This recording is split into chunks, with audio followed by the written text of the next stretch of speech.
урматтуу мекендештер, кайрымдуу демир өртчү агыжелер, сиздердин колдооңуздар менен буюрса биз 11-үйдүн курулуш иштерин баштадык.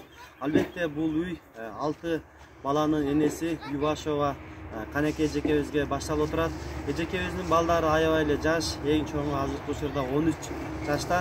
Ошондуктан кайрымдуу элибиздин колдоосу менен ушул үйүбүздүн дуалы башталды. Ар тараптан колдоо көрсөтүп жана ушул үйүбүздү эсен аман бүтүп калсын деген кайрымдуу мекендештерге, бүртагандарга терең ыраазычылык билдиребиз.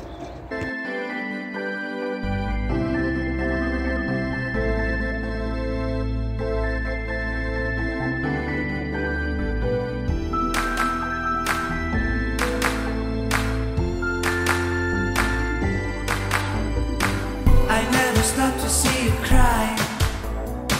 I never listen to your tears and